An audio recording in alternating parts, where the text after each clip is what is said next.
Palen save lama rinpoche dage jiwo pende den shula kadrin chempe gone jesunde kuson tu jing rup sadu sa sanje chudang soje chonam la Shamju Badu Dane Chapsu Je Dage Jinsu Jibe Sunam Je Dola Penje Sanje Drupa Shor Sanje Chudang Soje Chonam La Shamju Badu Dane Chapsu Je Dage Jinso Jibe Sunam Je Dola Penje Sanje Drupa Shor Sanje Chudang Soje Chonam La Shamjo Badu Dane Chapsu Je Dage Jinso Jibe Sunam Je Ola Penje Sanje Drupa Shor Semchen Tamje Deva Dang Deve Judan Dempa Jujik Dunga Dang Dunga Je Judan Dalwa Jujik Dungal Mepe Deva Dampa Dang Mindalwa Jujik Nyering Chadan Dan Dalwe Tonyom Chempola Nepa Jujik Semchen Tamje Deva Dang Deve Judan Denpa Jujik Dunga Dan Dunga Je Judan Dalwa Jujik Dungal Mepe Deva Dampa Dang Mindalwa Jujik Nyering Chadan Dan Dalwe Tonyom Chempola Nepa Jujik Semchen Tamje Deva Dang Deve Judan Denpa Jujik Dunga Dan Dunga Je Judan Dalwa Jujik Dungal Mepe Deva Dampa Dang Mindalwa Jujik Nyering Chadan Dan Dalwe Tonyom Chempola Nepa Jujik Ning Tao Chempe Paya Len Mantra Lodra Chempe Chukun Denisik Drupa Chempe Chamtra Chiyantan Losa Chempe Shabla Solvandev Nutu Chempe Kundra Seneche Kache Chempe Lama Nyepase Sundru Chempe Drupe Jasenso Repa Chempe Shabla Solvandev Tekpa Chempe Rikcho Yonsu Se Shaja Chempe Topang Undujur Tinde Chempe Kada Nyampada Nigom Chempe Shabla Solvandev Tampa Namla Gupe Saltabdu Drupju Tensen Chonam Shabten Ching Tenpa Rinchen Chojo Jepadang Chik Tengele Chempe Chapa Shor Jewa Kuntu Yanda Lamadang Talme Chuji Pala Lom Chuching Sadang Lamji Yanten Rapsone Dorje Chang Gopanyo Tobsho.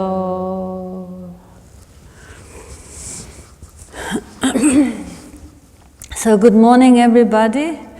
I hope you're well. I hope you've had a good week.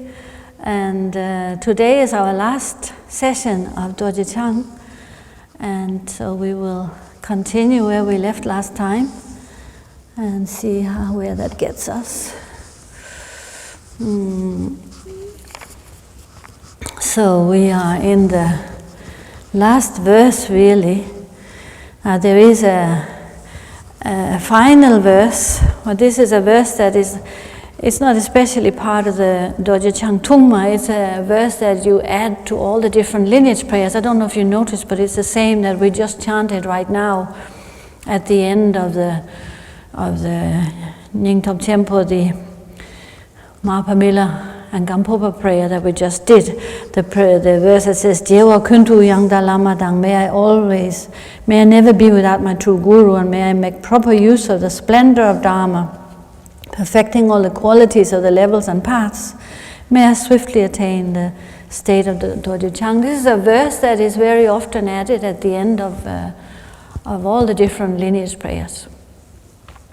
So we are now actually still in the verse before that, so the last verse of the Dorje Chang Tungma, that says, and I'll read it for you, the essence of thought is taught to be the Dharmakaya.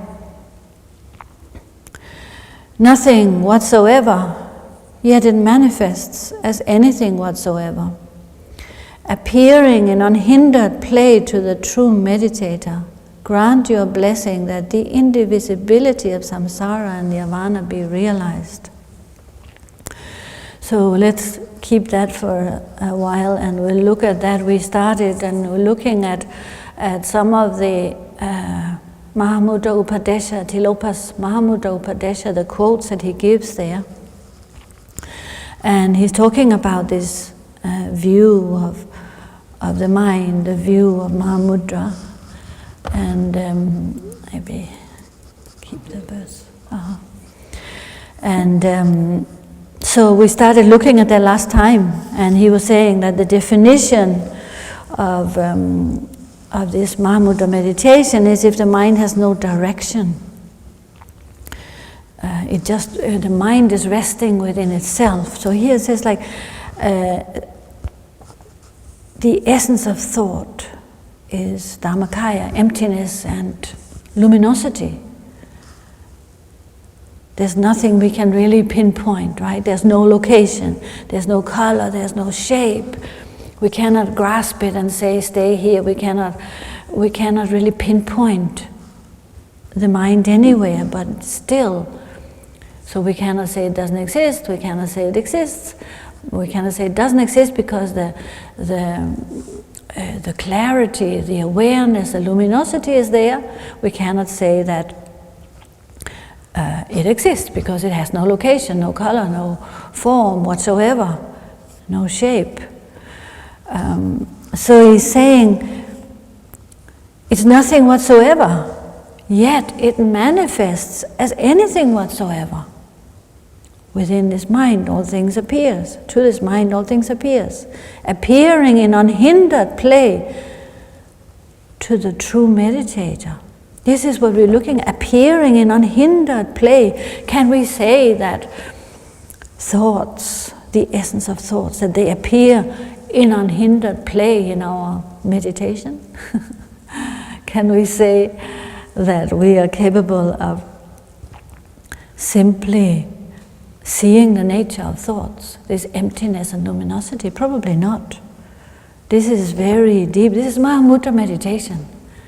This is very, very high level.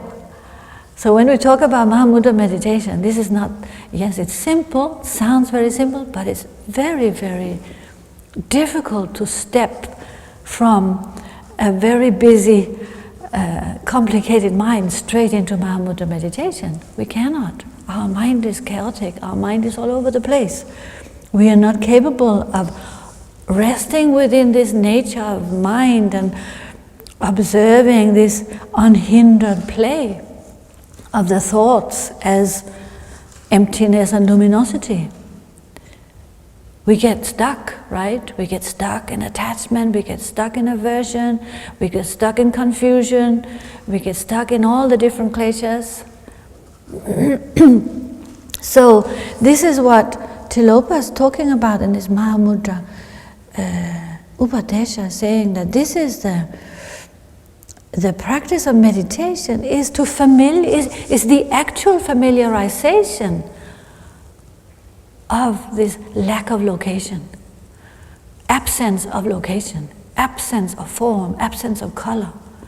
That is the Mahamudra meditation, resting within the nature of that absence. If we can find that which cannot be found, and rest within that which has no form, no location, etc. So that's where it said that the Buddha explained this in many, many different terms and ways, but talked about selflessness. Selflessness of an individual, selflessness of all phenomena, calling it emptiness, calling it Buddha nature, but all of it relates to this fact that there is nothing there, but still there is awareness and clarity, the ability to, what you call it, cognize, the ability of cognition, the ability of knowing ourselves, the ability of being aware. And that's what we have to rest within. So we have to maybe start. So we have to start certainly with all the previous steps that are described here. We have to start, we have to climb that ladder, we have to develop renunciation. Because without renunciation, our mind is even more so caught up in attachment and aversion. Without renunciation, there's no way we can let go of all these involvements. We will get more and more sucked up into all the attachment and aversion and the kleshas. So we need to go through these steps. We need to develop weariness with samsara. We need to develop devotion so we become a proper vessel. Then we need to, in our meditation, develop this non-distraction. We can see why without non-distraction, how can we possibly rest within the unhindered play of the nature of thoughts, the essence of thoughts? We cannot rest anywhere. Our mind cannot rest for 2 minutes on an object. We should time ourselves. Mahamudra said, when you sit in meditation, you should not blink. Don't blink. Because blinking, when you're blinking your eyes, it's just a sign that you are thinking. So try and sit with your eyes open, resting in the present moment. Don't blink. At least don't blink. Don't blink and don't think. Both of those. And try to see how long you can sit with that. I mean, maybe it's not too bad, but we know that we cannot sit like that for hours, like Gampopa could sit for hours and hours and could emanate wind from his fingertips to blow the ashes in front of him. That was his way of testing his meditation, with ashes in front, channeling his chi. All the different stories we read. So we know that we must develop these previous stages, but it's important still to know this, and we can still use it, we can still integrate this into our practice.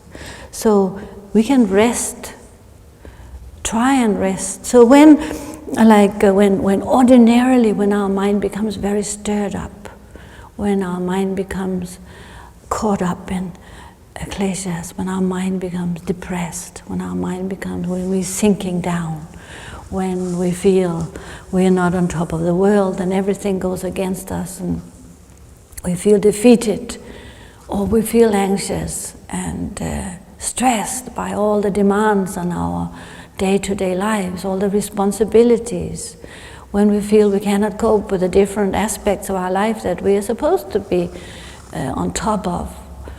It's like trying to ride a surfboard and we feel we're just holding on there, clinging on. We can't really stand up straight or keep our balance. We keep falling off. At that time, it's helpful to just go and sit and don't think, don't investigate, but just try and be in the present moment and observe all this chaos in your own mind and let it go and recognize how much of that is just thoughts and churning. The thoughts that are churning is what we should not get involved with, and then simply look at that at those thoughts. Just observe it directly, look directly. This is the instructions, when Mahamudra instructs us, look directly at the essence of thoughts. Then we find there's nothing there. That's what we have to come to. And sometimes we can do that when we are in very intense situations. We might be able to come to that sudden, and the whole thing just dissolves. Because we were in a tight corner, and then because of that intensity, when we look directly at it, we somehow come to that essence where it all just falls apart, or falls apart in a good way, I would say. Falls apart where it becomes clear that there's nothing really there. So looking at the pain, looking at the sadness, looking at the anger, looking at whatever that emotion is, we come to that conclusion. There's nothing there that we can call anger. There's nothing there that we can call sadness. There's nothing there that we can call pain. Even in physical pain, when we have physical pain, we can do the same. One of the things that I've told many times is about this. In the early 70s, it must have been the early 70s, Gyaltsab Rinpoche visited Samye Ling. I mean, you probably heard of this before, and you might have been there when that happened. So he visited Samye Ling, and he had to go to give a talk somewhere in another town, off to driving outside of Samye Ling. His driver was taking him off to give this talk, and he met some of his monks on the road, right outside Samye Ling, and he stopped the car to talk to them. And they chatted for a while, and then they closed the door, they slammed the door. And they slammed it on top of Gyaltsab Rinpoche's finger in the car door, And apparently, according to the driver, Gyaltsab Rinpoche just said, "My finger smashed." And that was it. He didn't shout, he didn't scream out in pain. But I do remember that seeing his finger for a while, his finger was bandaged afterwards, for a few days afterwards, when he gave talks in Samye Ling. And then sometime later, I remember seeing his finger, and it was completely blue, his nail. So it would have been the kind of situation where we would have all just gone, screaming out loudly. And he didn't, which is like, he was in that moment. He was right in that moment of experiencing directly what was happening. And then the pain there's no pain there. There's just experience. There's no aversion to anything. If you go to the dentist, you can test it. If you go to the dentist, I've tried that. You go to the dentist when they're going to drill you, and you don't take painkiller, you don't take that injection, and they drill in your teeth. If you sit there and you don't resist, you're not afraid, you have to be very in the moment when the drilling happens, then there is no pain. So that's what this is talking about. It relates to physical pain, it relates to mental agitation and upsets. And that is what we need to, how we should deal with thoughts, how we should deal with mental activity, because the more we try to run away from our thoughts, and the more we label them and identify them as bad or as threatening, the more solid they become, the more of an issue it becomes for us. We make them stronger, we make them more powerful in that way. So to quote again from Tilopa's Mahamudra Upadesha, he says, "If there is no distraction, that is the king among all meditations. That is the monarch of all meditations." Non-distractions, meaning being perfectly in the moment like that, like Gyaltsab Rinpoche.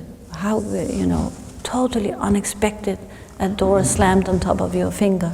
This is a really impressive situation. So meditation, where we normally think that we have to sort of really force ourselves to concentrate and to be a sort of form of rigid concentration. Here, in the real meditation, now we do have to make effort in the initial stages, but at this level here, it is more like a relaxation. We are not forcing the mind into anything. We are resting within this essence of thought and not straying from that, not being distracted from that. The Mahamudra meditation means not being distracted from resting within this unhindered play of the essence of thought. It doesn't mean stopping all thoughts. It doesn't mean being frozen in time. It doesn't mean being rigid in concentration. It means resting within the essence of thought. So then it's also where you say you come to non-meditation. That's why what we are doing as we look at it, Shine, is not, all of the preparation we are doing through Shine is not the real meditation. Real meditation is when we come to recognize this nature of mind, we're able to rest within that, non-distracted. If you think of how Akong Rinpoche worked, whatever he did, walking, working on the building site, being with people, talking with people, meeting people, being up in the conference room in Samye, how we all know him for so many years, and all the different centers, how we all know him. He was always the same. He was always, you could just tell he was within that space of non-distraction. Nothing could shake him from that fluid awareness, presence and awareness, effortless being that he manifested. So that's real meditation, which is in a way like non-meditation, right? At that time, everything is meditation. Your whole life becomes meditation.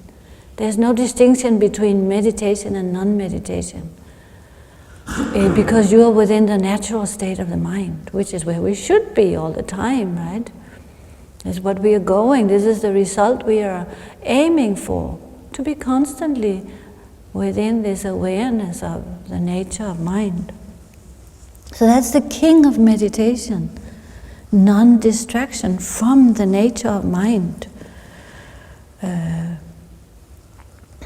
From this emptiness and lucidity, emptiness and clarity.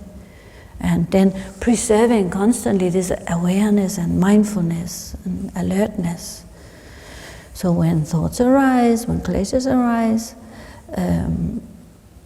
we look directly at what is happening. We maintain that awareness, whatever arises within the mind. So then Tilopa goes on to say, if there is no effort, that is the king among all conduct or action. So he's talking about here like the meditation, action and fruition. So first is the king of meditation, non-distraction is the king of meditation. No effort is the king among all conduct or action, like action within meditation when we're talking about Mahamudra meditation. So where we normally think effort, again being this very intentional situation of I am meditating, I am observing my thoughts, I am practicing Mahamudra meditation, I am looking at the mind, which is not Mahamudra meditation. It is a very dualistic approach, very conceptual, very intentional approach. So we're not quite there. We need that. That is the Shine step. During that time, we do need to have that approach. But during this insight, it goes beyond that. There's no effort. He says, if there is no effort, that is the king of all conduct, king of action. So again, it's that mind state of looking directly at the mind. Where you are transcending the dualistic conceptual approach in all action. But here we're talking about your meditation, Mahamudra meditation, or this looking at the thoughts, the essence of thoughts. So he says that is the supreme action and supreme conduct. And then in relation to fruition, he says, when there is no hope and no fear, that is the final result, and the fruition has been attained or revealed. So there's no hope and no fear is the fruition. And no hope and no fear relates to, like, in terms of our mind, that there's something we need to change, that there is something that is not right, that we need to add something, or we need to subtract something from our mind, or from whatever is arising within the mind, that thoughts should not be there, or feelings should not be there, or these particular arisings, mental activities should not be there. So within that state of observing the nature of mind, there's no it's perfect as it is. Whatever arises, it's perfect as it is, because it's emptiness and clarity. It's emptiness and lucidity. So there's no fear of losing anything. There's no hope of something else to be changed into something else. Our mind state to be changed from this into that. It's perfect as it is. The nature of mind is perfect, just as it is. So like it says in the text, there's nothing that needs to be removed, and there's nothing that needs to be added to it. So from that point of view, hope and fear is completely irrelevant. The nature of mind is perfect as it is. So he says that's the final result. No need for improvement.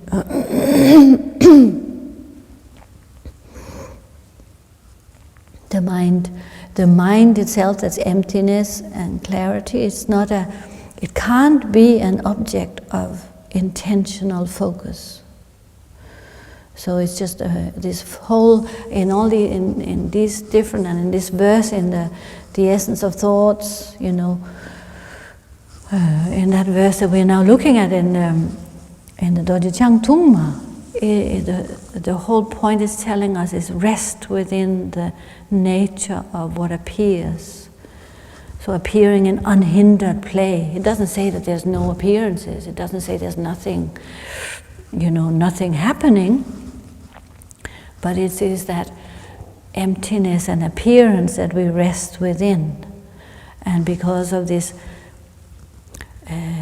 recognition of the emptiness of the nature of mind, that there's nothing there to hold on to, there's nothing there no object we can intentionally focus on, conceptualize, there's no location, color, etc. But also we cannot say that there's nothing whatsoever because of this clarity and lucidity.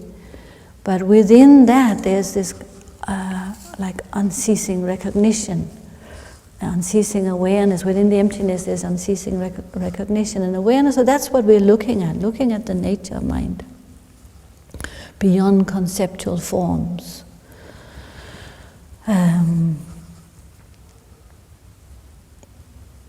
So the key point, I think, is that the process of getting used to, becoming familiar with our own nature, with your own nature, that's what is the meditation in the Mahamudra tradition. Resting within the nature of mind and becoming familiar with that, becoming more and more stable in that, become more and more capable within that. That's Mahamudra meditation. There's no object, there's no focus. But of course, when we say, I am on the Mahamudra course, or I'm doing the Mahamudra course, then there are, and when we're looking at the Mahamudra text, there is step by step by step by step, gradual meditations of shine and object, meditations, shine with an object, and gradual sort of progression until we come to that, because this is really the result. It is non-meditation, it's reaching the state of non-meditation. And the text tells us that if you really become familiar with this nature of mind, that is what leads us to Buddhahood or enlightenment or the final result, being able to rest within that nature. So then the last thing I want to quote to you from Tilopa, he says that if the single root of a tree with a trunk and many branches, leaves and flowers and fruit is cut, so the single root of a tree with a trunk that has many branches, leaves and flowers and fruit, if that is cut, then the 10,000 or the 100,000 branches will automatically die. In the same way, if the root of mind is cut through, the branches and leaves of samsara will dry up. Tilopa is not saying we have to go down and go out and chop down trees. We don't want to think of chopping trees down and trees dying and all of that. This is a very clear example of how we need to get to the root of recognition of the nature of mind if we want to cut through suffering of samsara. So cutting through the root, cutting through ignorance, cutting through this ignorance of the nature of mind and belief in a self, that is that root of the tree. If we cut through that root, everything else will dissolve. All the suffering will dissolve if we can see through this mistaken belief in a self. Without seeing through that, if we're just chopping a branch here, chopping like we're pruning, that might help a little bit, but it will grow back. All the branches grow back. So he's saying, Tilopa is saying that this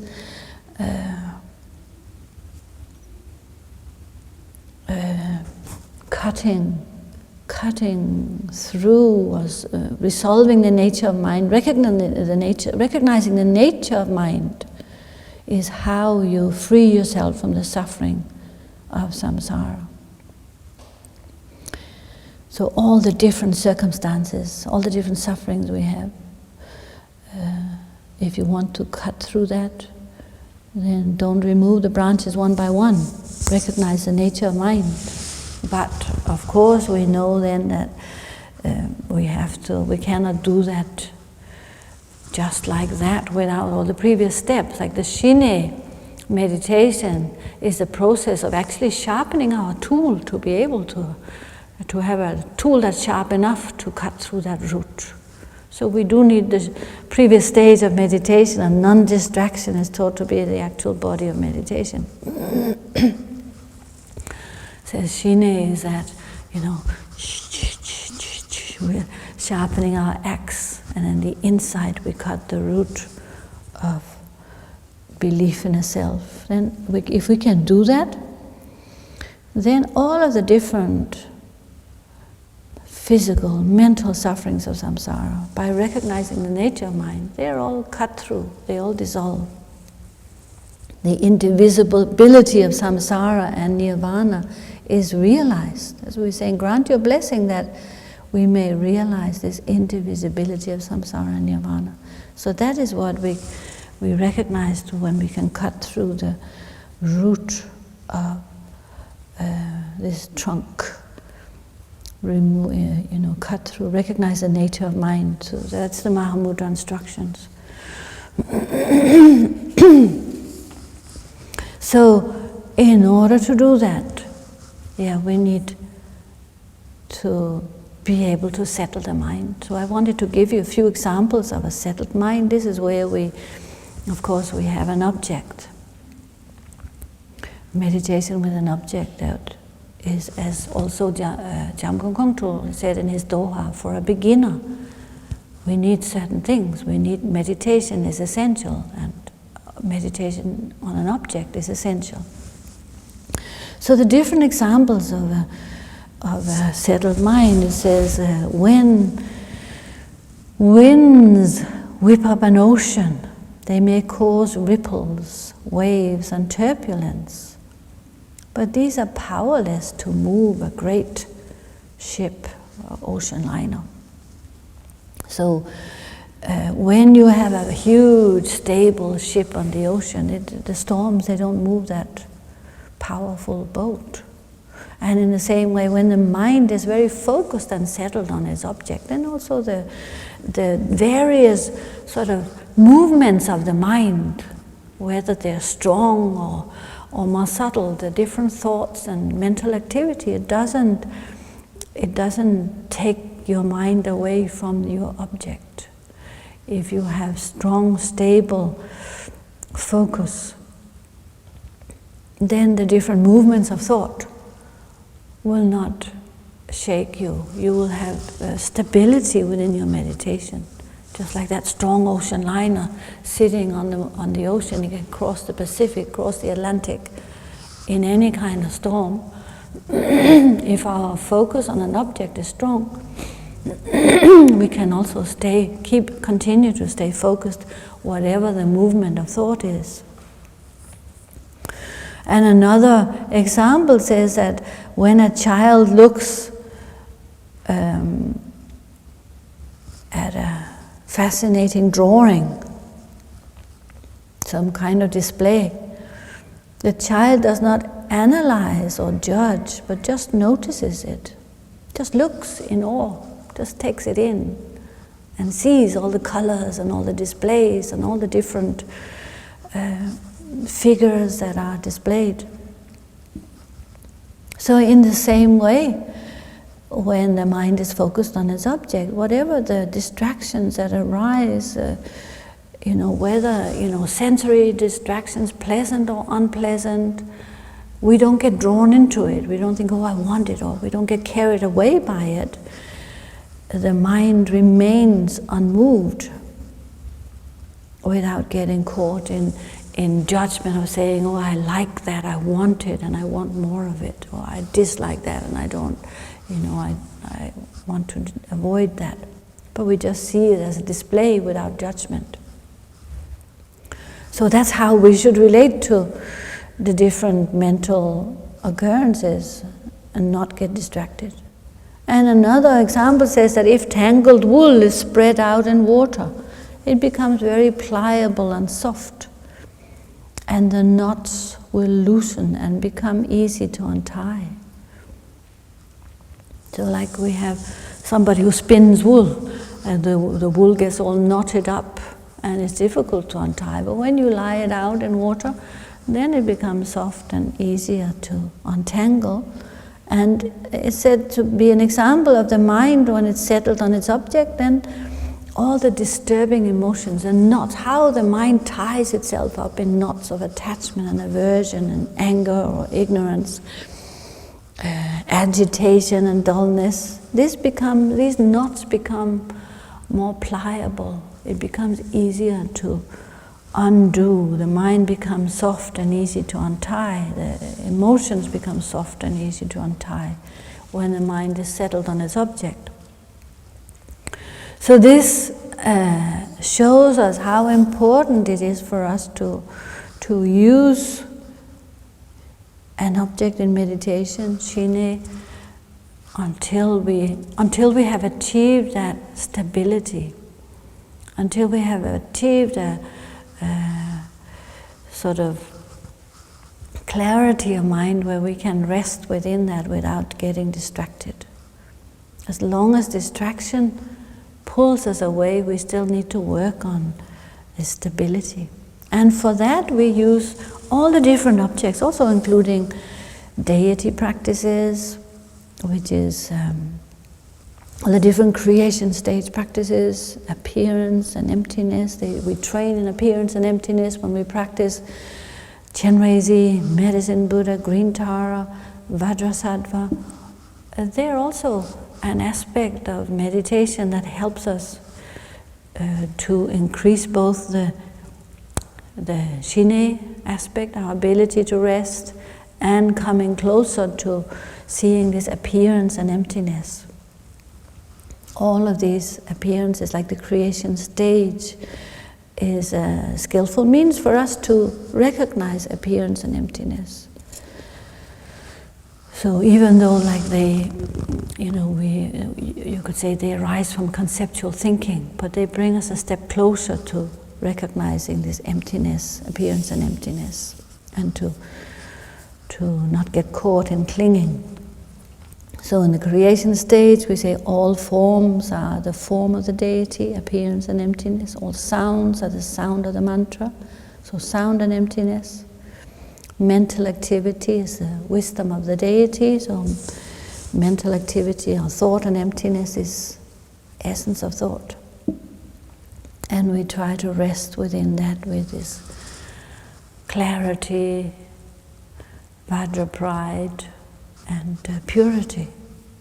So all these methods are important for us to apply ourselves to, and then in post-meditation, equally post-meditation is important because we see that in terms of time, we have very little time spent formally in meditation, so we need to bring awareness and mindfulness into all aspects of our life to not be distracted, to remember our meditation again and again. So I think like in that sense, maybe we have covered this verse, and then the last verse, it says, in all my lives, may I never be without a true guru.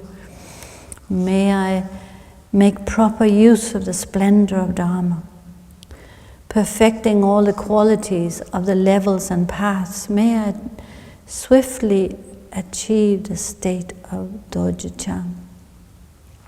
So in all my future lives, may I meet the Dharma again and again.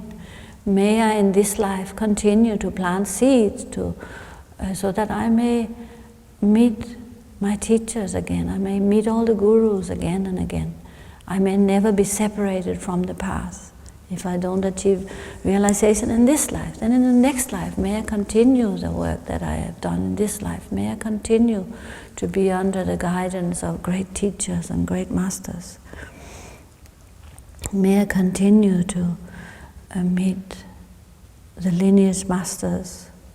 May I not be without a true guru and the Dharma, and continue to perfect all the qualities of the path. So these are important aspiration prayers and seeds that we should continue to plant good seeds in this life and have real positive encouragement to think that we will meet the teachings again. If you make good use of the Dharma in this life, we will meet the Dharma again in the next life.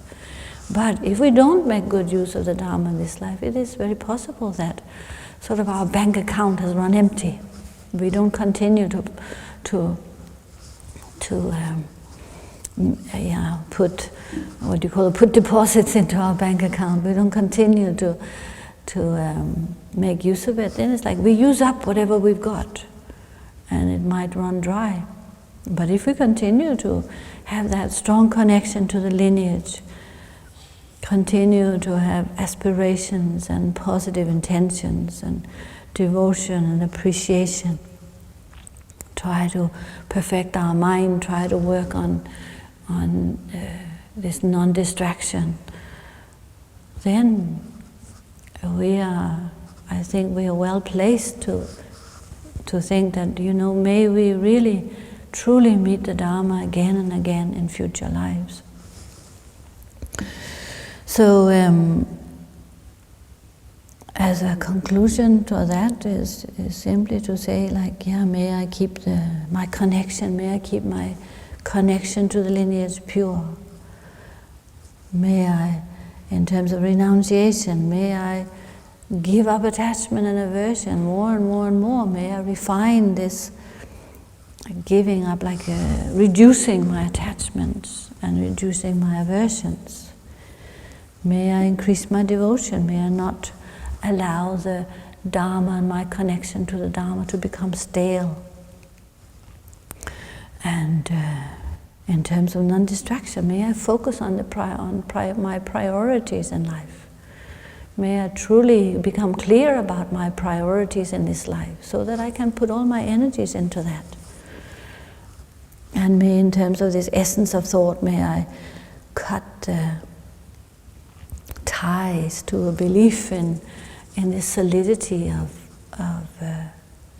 samsara.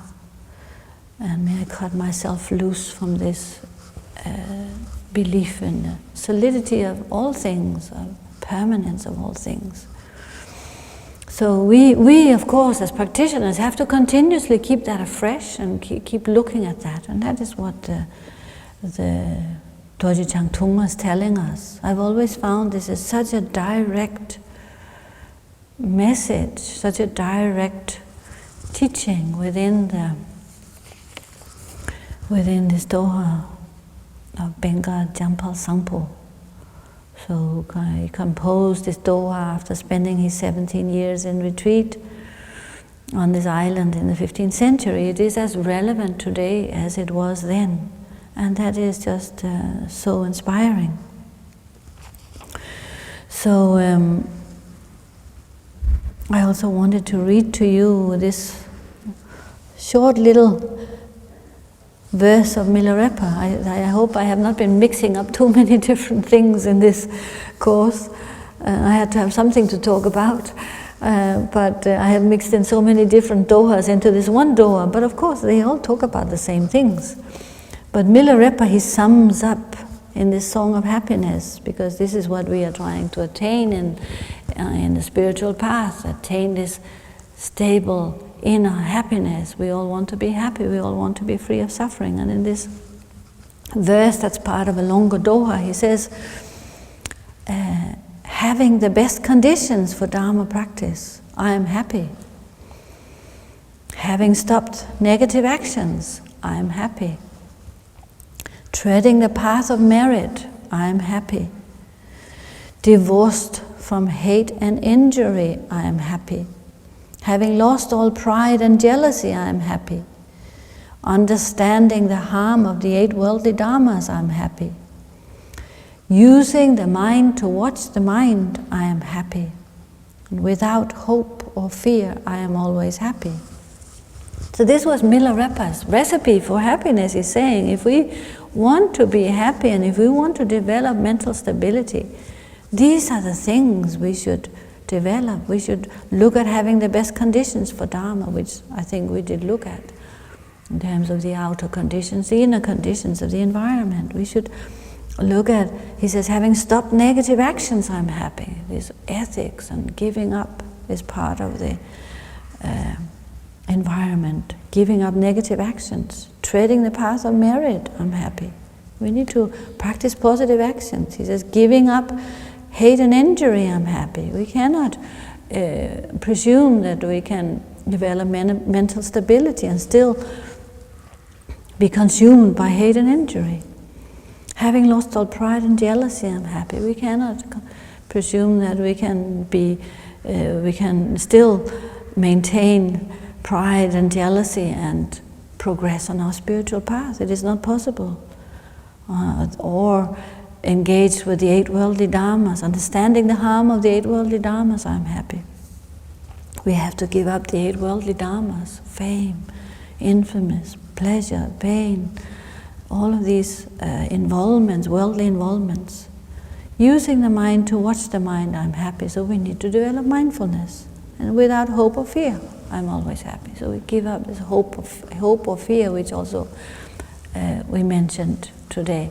So this all shows us so much that Dharma practice is much more than simply sitting on our cushion and doing a little bit of Shine meditation. Our Dharma path has to be full, it has to be complete, it has to be rich, and it has to cover all these areas that we have looked at over these 6 weeks.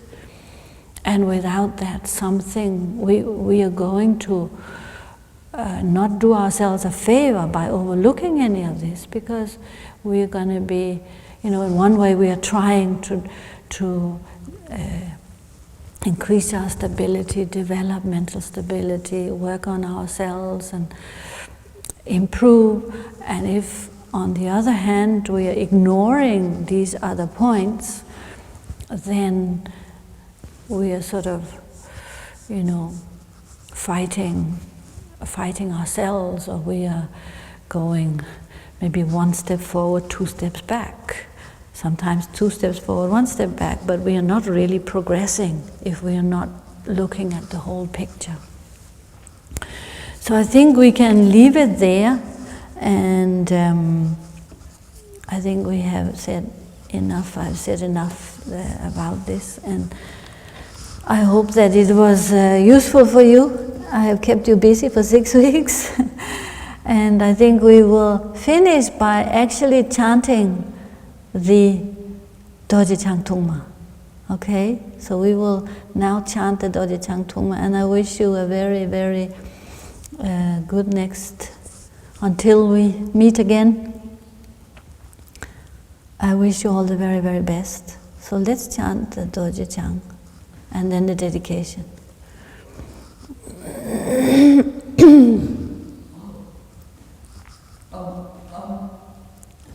That's okay, we'll find it. Just 1 second. You probably all have the Dorje Chang next to you that you can, here we are. Yeah.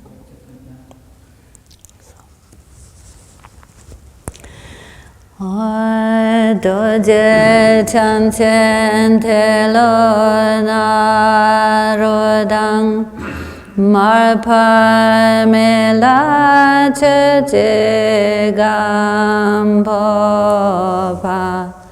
du som sheja gunchen karma pa che she chon che ju pa se nam dang de ta sa som pal den dro pa so sablam sha ja che la nga nye pe nyame dogen dak po ka jula Salvan dev ka jula manam Jupa senor nam tar shen jilab